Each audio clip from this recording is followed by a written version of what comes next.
നഴ്സുമാർക്കെതിരെ കേസെടുത്തതും തെറ്റായ നടപടി തന്നെയാണല്ലേ? അല്ല, എന്തിനാണ് കേസെടുക്കേണ്ട കാര്യം?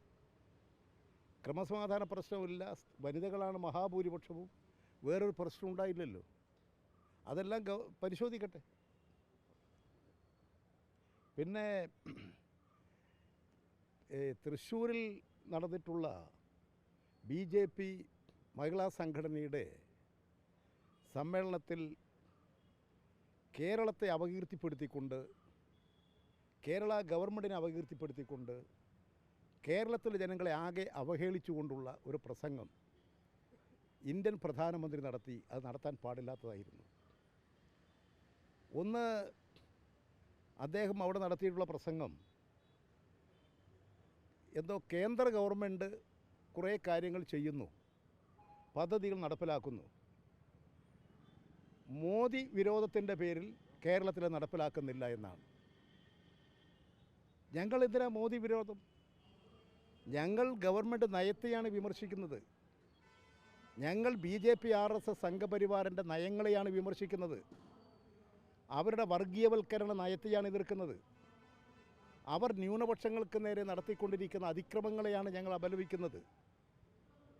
ഞങ്ങൾ വ്യക്തിപരമായിട്ടുള്ള ഒരു ആക്ഷേപവും ഞങ്ങൾ ഇതുവരെ നടത്തിയിട്ടില്ലല്ലോ. അത്തരത്തിൽ അദ്ദേഹത്തിൻ്റെ പരാമർശം തികച്ചും തെറ്റായിട്ടുള്ളതായിരുന്നു. ഒരു പ്രധാനമന്ത്രി അങ്ങനെ പറയാൻ പാടില്ലായിരുന്നു. രണ്ടാമത്, അദ്ദേഹം അവിടെ നടത്തിയിട്ടുള്ള പ്രസംഗത്തിൽ ഉടനീളം ഞാനാണ് ഗ്യാരണ്ടി, മോദിയാണ് ഗ്യാരണ്ടി. എന്തിൻ്റെ ഗ്യാരണ്ടിയാണ്? പഴയൊരു പഴഞ്ചൊല്ലുണ്ട്. ആ പഴഞ്ചൊല്ല്, രാമൻ നായർ നന്നായി രാമായണം വായിക്കും. ആരാ പറയുന്നത്? രാമൻ നായർ തന്നെ. ഇവിടെ ആരാ പ്രഖ്യാപിക്കുന്നത്? മോഡി തന്നെ. ആരാ ഗ്യാരണ്ടി? മോഡി തന്നെ. എന്തിനാ ഗ്യാരണ്ടി? BJP അവതരിപ്പിച്ചിരിക്കുന്ന തെരഞ്ഞെടുപ്പ് മാനിഫെസ്റ്റോ ഉണ്ട്. അതിൽ പറയുന്നത്, സ്ത്രീ ക്ഷേമത്തിൻ്റെ കാര്യത്തിൽ പറയുന്നത്, വീട്ടമ്മമാരായിട്ടുള്ള സ്ത്രീകൾ അനുഭവിക്കുന്നൊരു പ്രശ്നം പാചകവാതകത്തിൻ്റെ ഗ്യാസിൻ്റെ വിലക്കയറ്റമാണ്. ആ ഗ്യാസിൻ്റെ വിലക്കയറ്റം പകുതിയാക്കി ചുരുക്കിയോ? 10 കോടി ഗ്യാസ് സിലിണ്ടർ വിതരണം ചെയ്യും. ഗവൺമെൻറ് ഒരു സിലിണ്ടറെങ്കിലും വിതരണം ചെയ്തിട്ടുണ്ടോ? പെട്രോളിൻ്റെ വില 50 രൂപ, 1 ലിറ്റർ പെട്രോൾ 50 രൂപയ്ക്ക് ലഭ്യമാക്കിയിട്ടുണ്ടോ? സ്വിസ് ബാങ്കിൽ കുറേ കള്ളപ്പണമുണ്ട്. ആ കള്ളപ്പണം മുഴുവൻ ഈ ഗവൺമെൻറ് പിടിച്ചെടുക്കും. എന്നിട്ട് ഓരോ ഇന്ത്യൻ പൗരൻ്റെയും പേരിൽ അവർ അക്കൗണ്ടിൽ 15 ലക്ഷം രൂപ വീതം നിക്ഷേപിക്കും. അത്രയും പണമുണ്ട് അവിടെ. പണം പിടിച്ചെടുത്തോ? നിക്ഷേപിച്ചോ? ഇവിടെ തൊഴിലില്ലായ്മ പരിഹരിക്കാൻ നടപടി സ്വീകരിക്കും. എന്തെങ്കിലും നടപടി സ്വീകരിച്ചോ? റെയിൽവേ പൂർണ്ണമായും നിരോധന നിയമം നടപ്പിലാക്കിയിരിക്കുകയാണ്. ഇന്ത്യൻ പട്ടാളത്തിൽ റിക്രൂട്ട്മെൻ്റ് ഇല്ല, കോൺട്രാക്ട് ബേസിലാക്കി കഴിഞ്ഞു.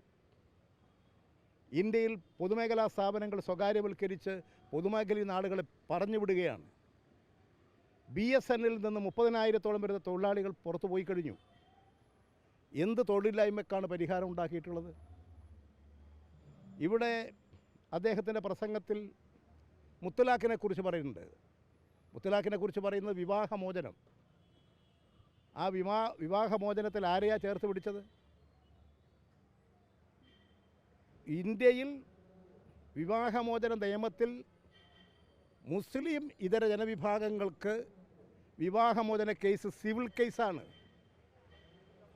ഇവിടെ മുസ്ലിമുകൾക്കത് ക്രിമിനൽ കേസാണ്. ഈ തരത്തിലാണല്ലോ രൂപപ്പെടുത്തിയെടുത്തത്.